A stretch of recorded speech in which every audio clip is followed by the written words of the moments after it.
everybody, and welcome to another what?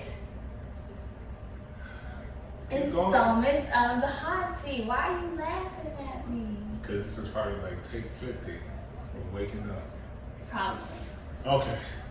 Yeah, so today we're going to talk, we've been talking just a little bit about it, only 9 episodes so far about marriage counseling. So we've been doing a lot of talking, a lot of reading from the biblical sense, and some more researching in the secular sense. And we came across this article that would brilliantly put the two together. And so we have 5 people in our family, and it just so happened that this article speaks about 5 ways to help you enjoy a lasting marriage. So what we're going to do, we're going to go through the 5 and then kind of reference some of the marriage counseling episodes we've already done, because they do speak about some of those things also. So yeah. Let's get to it. Alrighty. Number 1, be able to laugh. I have to laugh. That's it, really? Are you laughing with me or at me? Does it matter? Does it matter? Because I don't think it doesn't. It says right here. Specify. You must laugh with each other. Otherwise, one may feel as though you're laughing at them, and that hurts their feelings. That's not producing enough kindness and love. I didn't see that part. It doesn't say that at all. But anyway. The kindness and love is in there. Yeah, sometimes I laugh with, sometimes I laugh at, just like you. I mean, you are a very silly person by nature, and I'm a silly person by accident. I accidentally do something that ends up being funny. Yeah, that is very true. Yeah. But we, just like the article says, I typically do use it to smooth things over. I mean, it might be like a serious topic that's at hand, and typically when it gets a little bit too real, I tend to crack a little joke, try to be funny to, help myself get through it. But that causes slight irritation on her end. But she understands who I am and why I do the things I do. So it doesn't birth more of a verbal confrontation. It's just a deep breath. Okay, I'm serious. Oh, you're serious? Oh, you're serious. Oh, okay, yeah. You're serious. No more smile on my face. So yeah. So you want to laugh, and it helps de-escalate some arguments also. So we've gotten to a spat once before, and it was as you said, in her words, accidentally funny. So I accidentally, for real, stuck my toe on the bed, and we began to laugh. And that just so happened to be the end of the argument, and we were able to speak about it with calm and cooler heads. Yes. So that is a great way to go. It also keeps the kindness and love going and proceeding throughout the day without your relationship and through your marriage. All right, what was the next one? Number 2. Embrace change and adversity together.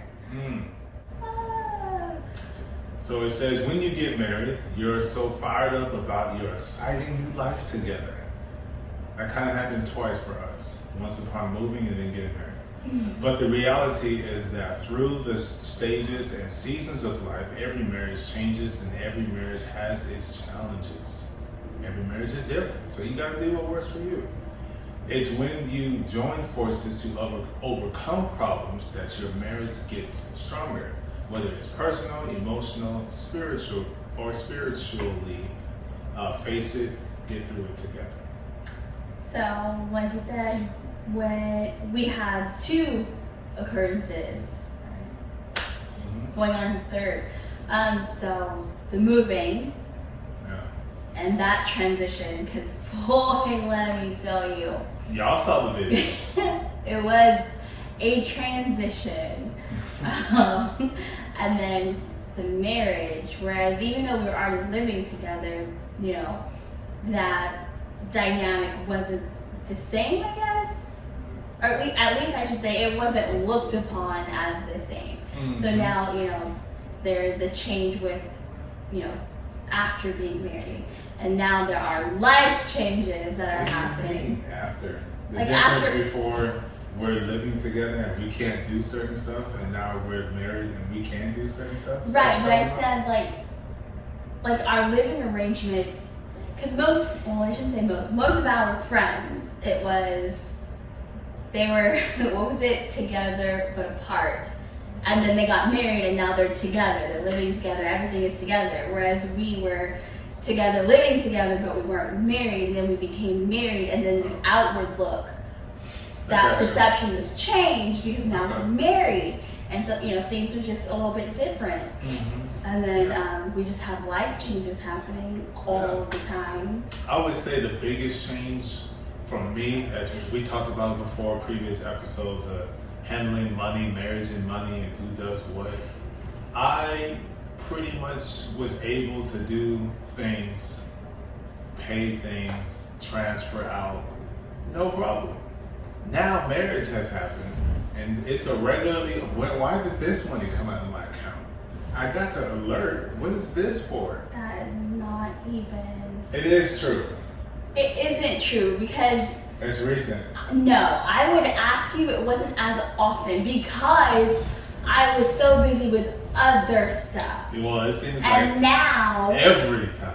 Now it's happening, but that shouldn't be a problem. It's not a problem. It is a problem because you just said it's irritating. It's irritating. And you but told it's me not a earlier. problem. You sure? Because now I kind of feel like I shouldn't be asking you about why is this money being moved over? I know it's to pay for something, but if every time I ask you, you're going to be irritated. I don't want you irritated at me, so I shouldn't just ask you. You should ask me. Okay, so you should not get irritated. I'm just saying right now it's irritating. Why is it irritating? Because you know why. I don't know why. That's why I asked the question. You know what bills gotta be paid. We have a budget that's. But that's the thing.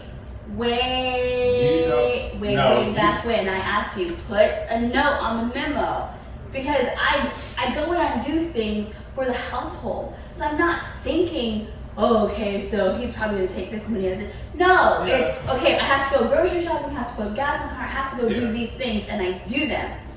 So grocery, gas.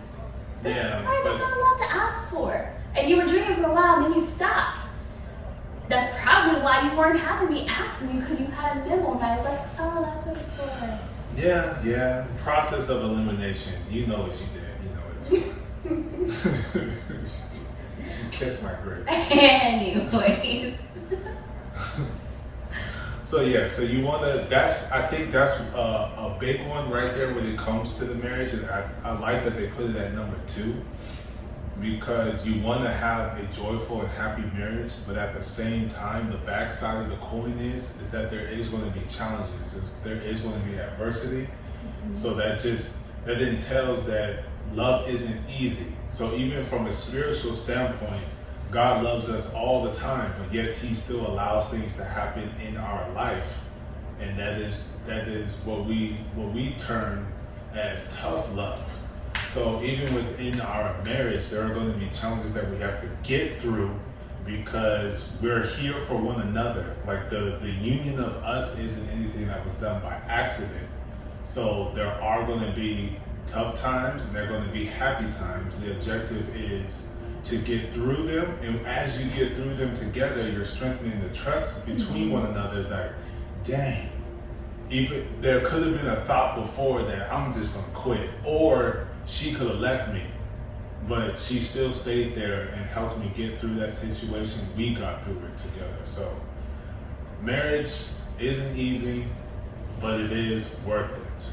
Yes. I think that was one of the biggest lessons that we got. Well, I couldn't say we got, but I can guess you can call it words of affirmation when we watched the Red Table Talk on Facebook. They had brought that up with men. What men really think about love. That was the name of the episode. It was season 1. Yes. Yeah, season 1. So make sure you guys go check it out. It's a great episode. We enjoyed it a lot. But ups and downs. You gotta stay on that roller coaster together. That's right. Focus on what you have in common. the commonality. We just Didn't we talk about this before?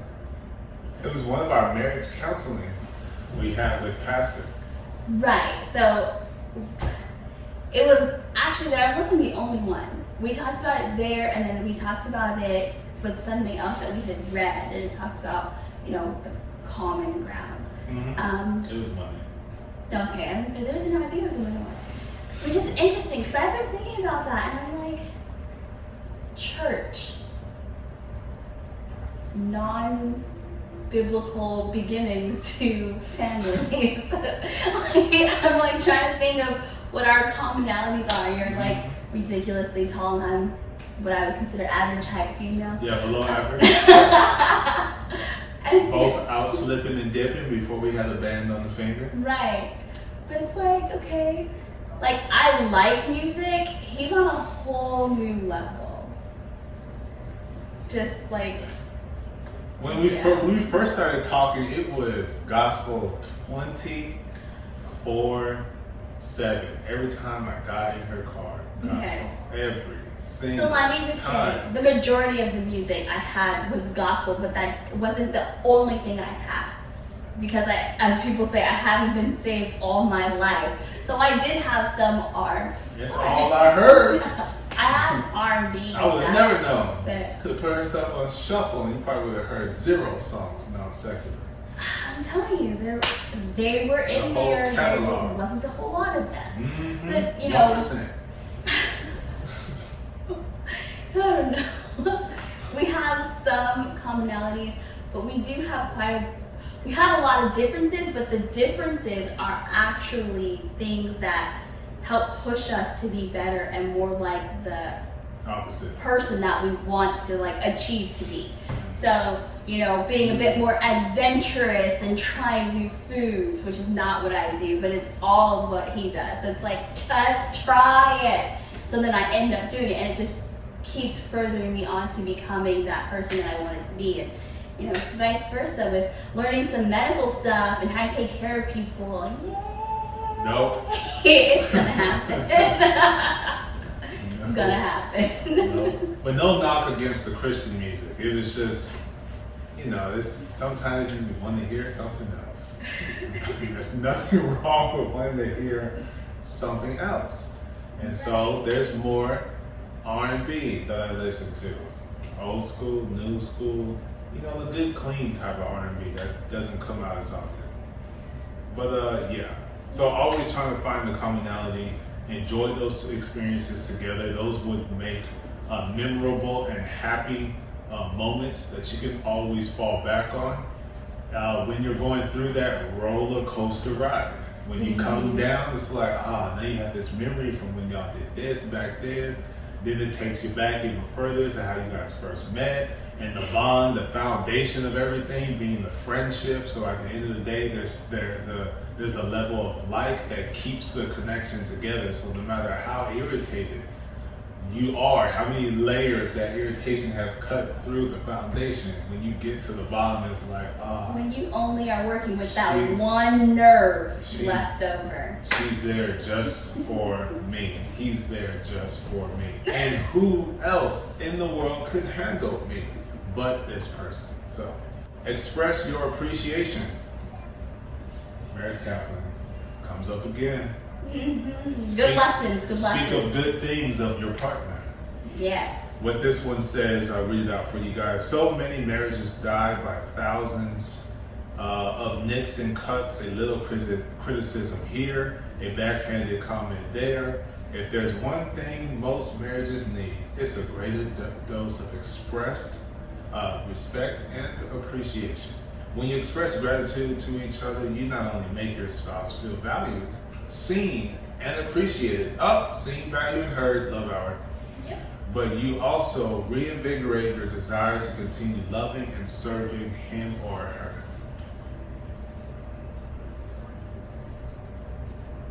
What? Informative information. Yeah. Yeah. Criticism. Huh? By definition. Ain't no criticism there. It is. No. It is. No. It is. It's quality information. We're working on it. What did I call it again? You called it informative information, Yeah, which informative is information. criticism by It definition. A owner's manual. Critique It's an owner's manual. what somebody else is doing. It's an instructional manual. Also known as criticism. And let you know how to pick up the pieces and put things together. Anyway. Yeah. But yeah, that's what I liked about this one the most, is where it says your desire to continue loving and serving him or her. So if you are expecting or wanting your wife to make smoothies for you 24/7 all the time for the rest of your marriage, there are just some things that you have to do to make her want to be able to do those things. Like lighten her load on this particular house task. Or just make the one smoothie yourself for the one time. Yes. And that's all you have to do. You don't have to be so stubborn about it. Flo? Yeah. It's amazing when you see people work through things all on their own. It's so stupid. Which I did make my own smoothie too. When? We went to work. How do I know you actually made it? What do you have to trust me? So what? First of all, you, by your words, that mouth right there, said I will not. But I have to trust that you did. Oh yeah. Mm-hmm. That's what we've been doing this whole time. Building more trust. Trust upon trust, which equals us. I didn't see not one of those blender bottles used. Yeah. I didn't see the NutriBullet even being used, had to be washed. I cleaned it and I dried it and I put it right back in there. Oh, you just did a whole slew of things. You made your own smoothie. Yeah. You cleaned the apparatus that you used to make it into. Because I didn't know if you wanted to sit in there or if you leave it in the dishwasher or not. So I just wiped it down and put it back in. Yeah, so all lies. Right, all lies. Oh.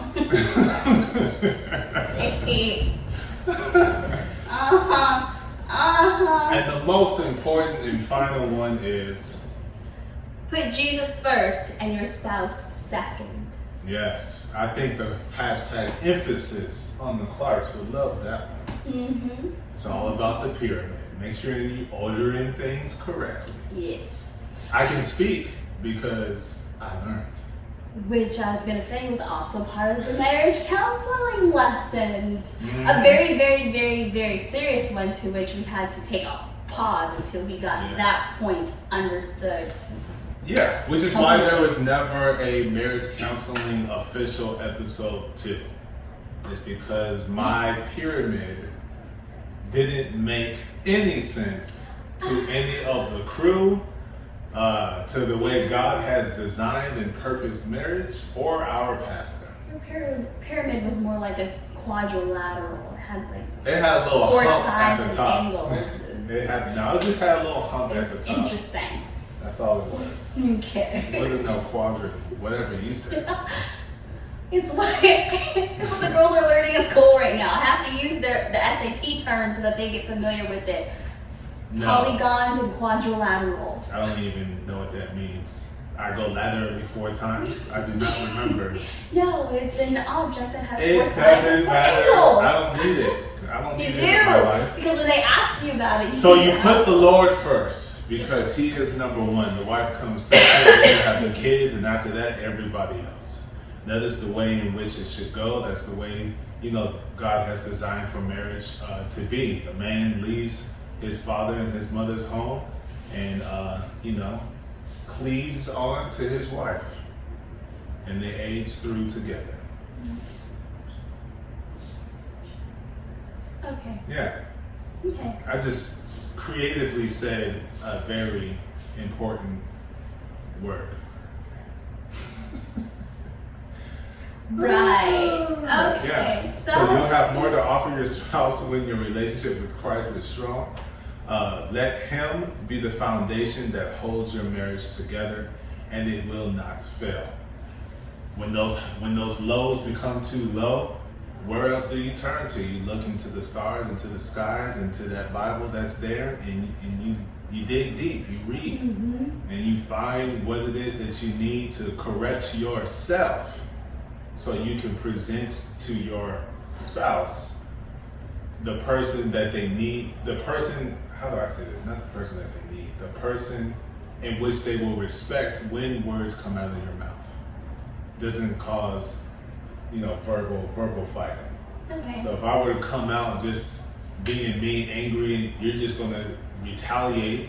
You're gonna defend yourself and defend whatever it is that I said because I'm coming disrespectful. That's and true. then I turn around and say, make me dinner, and then you put bleach in it. So like, all of those things. I would never, She would never put do that. bleach in the food because the kids eat it. I'm just using that as an example of No, I get it. being combative with one another and going tick for tat, eye for an eye. Which all is of that's interesting. unnecessary. Because we do have a history of that, and it's kind History of what? What did you call it? Tick for tat? Yeah, eye for an eye? Yeah. Yes, you do. We Huh? do, sir. No. Thank you. But it's one of those things you learn better, so you try to do better. But when like the pressure is on you, you tend to fall back into those old habits, and that's one of our old habits. And so we do that sometimes, and then we correct ourselves. When do we do that? It's normally like it's been a few days of just those little cuts and nicks, and then eventually we're just like, here we go again. I'm so irritated. Oh, so you want to talk about me like that? Okay, what are you cooking for dinner then, sir? Because I'm not. Yeah. So. Yeah, that's true. I do be saying that for sure. Yes. Here we go. Mm-hmm. Terrible infamous choice line. of words. Terrible choice of words. Just Yeah, it's pretty bad. It's pretty bad.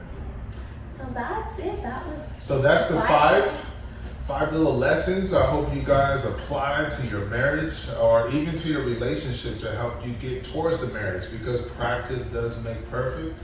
Mm-hmm. And even when you become married, these are 5 things that you should do along with whatever you do that works for you guys consistently, because this is a daily thing. You wake up every day. As I've said before, I wake up every day trying to get her to fall back in love with me each and every day. Really? Yeah, I do. Sometimes I test the limits because that's just human nature. But the overall objective is for us to fall for each other each and every day like it's the first time. Back and foot massages help. I'm just laying it out there. I don't touch feet. Back massages then. I massage the lotion. Do somebody else's hair. Your own. I do. Wash hair. I didn't say anything about wash hair. Hey, these are the little things. These are steps. No, but there are things. We are inadvertently studying how to be compassionate towards one another in our relationship and the things that we do on a daily basis at home. So, once upon a time I thought I was a very compassionate person. Realized that you're only considered compassionate if the other person believes so. So, yeah. Mm-hmm. That's very true. That's very true. Just like when you guys first come together, you only know if this person is really for you if they're treating you and making you feel a certain way. That's the only way that you guys continue to get closer and closer and closer to where you guys are compatible, meant for each other, soulmates, consistently showing the understanding and compassion that's needed to continue to birth a relationship founded upon a indestructible foundation of trust. So God. Yes, with the Lord. Yeah. Mm-hmm. He's quite important in that foundation. Yes, he is. Because had it not been for him, we would not be here. That is very true. So you can't just sprinkle him all about the house or on top of the foundation. He's got to be in it. Yes. In the mix. We talked about it plenty of times on marriage counseling, praying for one another, praying like for dinner, praying in the morning, going to church together, reading the Bible together. Different things like that. You got to make sure he is actively involved in your marriage when you guys are physically together and when you guys are apart also. And that's one of the things we talked about thus far throughout the marriage counseling episodes, You gotta speak highly of one another, because you don't want to inadvertently give someone the playbook to your heart and cause for there to be temptation for you to break the vows or break the relationship before you even get to the vows. So you don't want that to happen either, especially when you know you care for someone. And if you're in a position to where you're gonna cry if that person leaves you, make sure you think of that before you make any decision that could harm your relationship or marriage. And a good thing with that is just when you're angry, don't speak. That is the time in which you should remain silent until you have... Let the sun set. No. For some people, that is a great tool. Let it set, we'll come back and work it out. Because you don't let the sun set on your anger, you let the sun set knowing. I want the sun set on the situation is what I mean. Yes. Thank you for your... Yeah, I had to beat you to it. Correct interruption. All right, I guess that's that for that one. Okay, so that's going to be the end of it. 5 tips. So those are the 5 tips for you. You know where we are. We want to give a special shout out to the village. You guys have surprised us. We have some new things in store that we're going to bring to you guys, and it's quite exciting, and it's really all because of you. And so we want to make sure you guys relish in it with us, because we're a village. We're all in this together. So our Facebook family, the village all across, Instagram, YouTube, Apple Podcast, we thank you for listening. We appreciate all the comments. We appreciate the shares. We just love the fact that you guys are supporting what it is that we're doing, and understand that we're coming from a very positive position, right. Blending families together, which we plan on talking more about that moving forward. But we gotta get through this marriage phase. We're almost there. Almost there. Almost there. It's amazing for someone who says that they can't sing, that they always seem to break out in song. Hey, if it works, I'm gonna plug it in. Plug it in. Really? Yeah, you remember? Commercial? Yeah, Glade. Might as well be glad about it. And so if you have any comments, please drop those comments. Please share. Please like. Continue to do those things. Help us spread the word. If you have any topics that you want us to speak about, or if you want to come on with us and we can talk about some things, because our objective is to strengthen our relationship, put a spotlight on blending families, all of those wonderful things, health tips, whatever it may be. So you just go ahead and email us at LifeWithQFLO. I kid you not. I knew you were going to do that, and I said it in my head, and I still messed it up. It's LifeWithQFLO@gmail.com. That's life with Q, the letter, FLO @gmail.com. Yes. There you go. Alrighty. Until next week, QFLO is out of here.